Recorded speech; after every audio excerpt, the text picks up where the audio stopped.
അനുസൃതമായി നീന്താതെ അതിനെ മുറിച്ച് നീന്താൻ കഴിയുമ്പോൾ തീർച്ചയായിട്ടും ജീവിതത്തിന്റെ ഏത് പ്രതിസന്ധികളെയും അനായാസം തരണം ചെയ്യാൻ നമുക്ക് കഴിയും. നമ്മുടെ ഭാഷ കൊണ്ട് കഴിയും. ഭാഷ എന്നത് തന്നെ അമൃതും അഗ്നിയുമാണ്. അമൃതിനെ പോലെ തണുപ്പിക്കാനും ശാശ്വതമാക്കാനും അഗ്നിയെ പോലെ ദഹിപ്പിക്കാനും ഇല്ലാതാക്കാനും ഭാഷയ്ക്ക് കഴിവുണ്ട്. അതുപോലെ തന്നെ നമ്മുടെ ഭാഷ അമ്മയാണ്, അച്ഛനാണ്, സഹോദരനാണ്, സഹോദരിയാണ്, കുഞ്ഞുങ്ങളാണ്, പ്രണയമാണ്, സ്നേഹമാണ്, വൈരാഗ്യമാണ്. എല്ലാം ഭാഷയിലൂടെയാണ്. എല്ലാ വികാരങ്ങളും അത് ഭൗതികമായ തലത്തെ ഉയർത്തുന്ന വലിയ ഔഷധ മൂല്യമുള്ള ഒന്നാണ് വാക്ക് എന്നത്, അല്ലെങ്കിൽ ഭാഷ എന്നുള്ളത്, അല്ലെങ്കിൽ വായന എന്നുള്ളത്, അല്ലെങ്കിൽ എഴുത്ത് എന്നുള്ളത്. ഈ നല്ല വായനയിലൂടെ തീർച്ചയായിട്ടും നമ്മുടെ മനുഷ്യ മസ്തിഷ്കത്തെ വികസ്വരമാക്കാനും നല്ല ചിന്തകളെ ആവാഹിക്കാനും നമുക്കത് ആവിഷ്കരിക്കാനും കഴിയുന്നത് നല്ല ഭാഷയിലൂടെ, നല്ല വായനയിലൂടെ. തീർച്ചയായിട്ടും അത് അത്യന്താപേക്ഷിതമാണ്. ഇവിടുത്തെ സ്വാമിനീറിന്റെ പേര് സ്മൃതി. ഇന്ന് സ്മൃതിനാശം സംഭവിച്ചുകൊണ്ടിരിക്കുന്ന ഒരു കാലമാണ്.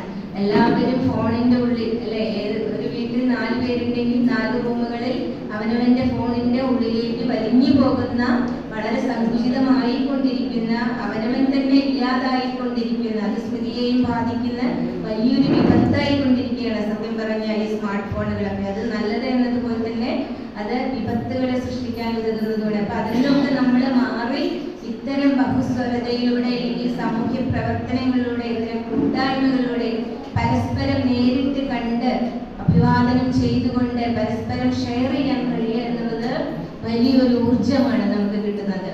ഒരിക്കലും അത് ഫോണിൽ താൽക്കാലികമായിട്ടുള്ള വിനോദങ്ങൾ മാത്രമേ, നല്ല കാര്യങ്ങൾ നമുക്ക് ഡാറ്റകൾ സ്വീകരിക്കാനൊക്കെ നമുക്ക് നല്ല കാര്യമാണ്. പക്ഷെ അതോടൊപ്പം നമ്മുടെ ആരോഗ്യത്തെ കെടുത്തുന്ന ഒരു ശീലം കൂടിയാണ് ഇന്നത്തെ സ്മാർട്ട് ഫോൺ.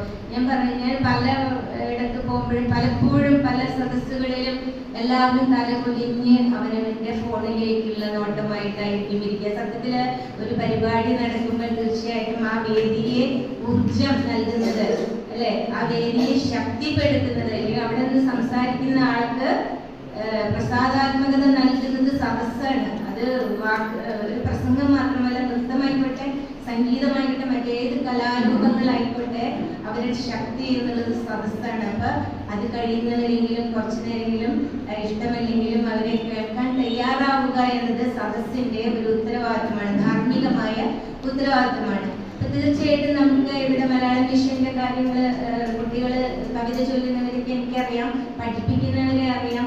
എനിക്ക് എന്ന് തോന്നിയൊരു കാര്യമാണ്, കേരള സമാജം നോർത്ത് വെസ്റ്റ് പോലുള്ള ഒരു നല്ല സംഘടനയ്ക്ക് പല പ്രവർത്തനങ്ങളും നടത്തുമ്പോൾ എന്തുകൊണ്ട് ഒരു സാഹിത്യ വിഭാഗം ഇവിടെ നടത്തുന്നില്ല എന്ന് എനിക്ക് പലപ്പോഴും തോന്നിയിട്ട് ഞാൻ ബിന്ദുവിനോട് കുറേ മുമ്പേ ഞാനത് ഷെയർ ചെയ്തിട്ട്, അപ്പോൾ ബിന്ദുവിന്റെ മറുപടി എനിക്ക് മലയാള മിഷന്റെ പ്രവർത്തനമുണ്ട്, അതിലൂടെയൊക്കെ ഞങ്ങൾ നടത്താറുണ്ട്. പക്ഷെ അതിലുപരി നല്ല നല്ല സാഹിത്യ പരിപാടികൾ, ഇവിടെ സ്ഥലമുണ്ട്, സ്വന്തമായിട്ട് ഇടമുണ്ട്.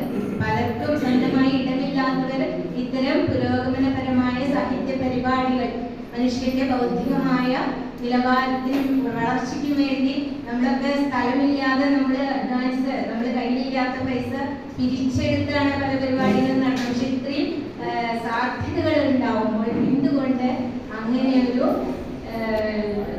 വിഭാഗം നിലവിൽ വരുത്തിക്കൂടാ എന്ന് അടുത്ത കമ്മിറ്റിക്ക് വേണ്ടി ഞാൻ ഇവിടെ നിർദ്ദേശിക്കുകയാണ്. നിങ്ങൾക്ക് ആലോചിച്ച് നല്ലൊരു തീരുമാനം എടുത്തെന്ന് ഞാൻ പ്രതീക്ഷിക്കുന്നു.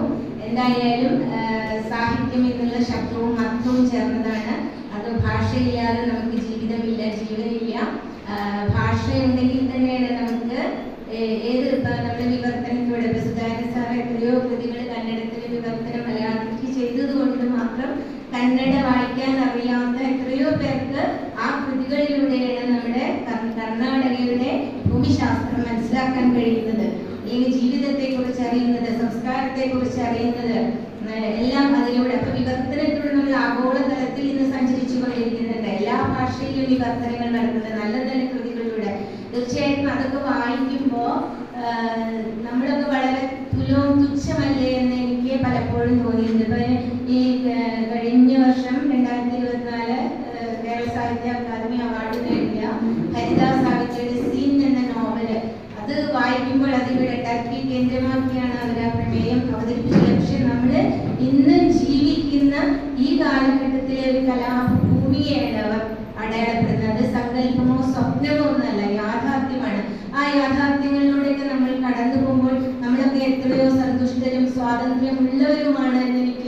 തിരിച്ചറിവുകൾ നമുക്കൊന്നും ഭയക്കേണ്ട കാര്യമില്ല. അവിടുത്തെ കുട്ടികൾക്ക് വിഷാദം എന്തെന്നറിയില്ല. പക്ഷെ അവിടുത്തെ കുട്ടികളുടെ കണ്ണുകളിൽ പോലും വിഷാദം കെട്ടി നിൽക്കുന്നു. അവർക്ക് സന്തോഷിക്കാൻ കഴിയുന്നില്ല. കാരണം ഏത് സമയവും തോക്കിൻകുഴലിന്റെ മുന്നിലാണ് അവരുടെ ജീവിതം എന്നുള്ളതാണ്. ഏത് സമയത്താണ് മരണത്തിന് അടിയറവ് പറയേണ്ടത് എന്ന് അറിയാത്തൊരവസ്ഥയിലൂടെ ജീവിക്കുന്ന ഒരുപാട് ജനങ്ങൾ നമുക്കൊപ്പമുണ്ടെന്ന് നമ്മൾ ഓർക്കേണ്ടിയിരിക്കുന്നു. നമ്മൾ ഇത്തരം കൂട്ടായ പ്രവർത്തനത്തിലൂടെ, സാമൂഹ്യ പ്രവർത്തനത്തിലൂടെ, ഭാഷാ പ്രവർത്തനത്തിലൂടെ സ്മൃതിനാശം സംഭവിക്കാതിരിക്കാനായി ഇത്തരം നല്ല പരിപാടികൾ ഇനിയും കേരള സമാജം പോലുള്ള സംഘടനയ്ക്ക് ചെയ്യാൻ കഴിയട്ടെ എന്ന് ആശംസിച്ചുകൊണ്ടും ഈ സ്വാമീയ പ്രകാശനത്തിൽ ഭാഗഭാക്കാകുവാൻ എന്നെ ഇവിടേക്ക് ക്ഷണിച്ച ഇതിൻ്റെ ഭാരവാഹികൾക്കും എൻ്റെ സ്നേഹ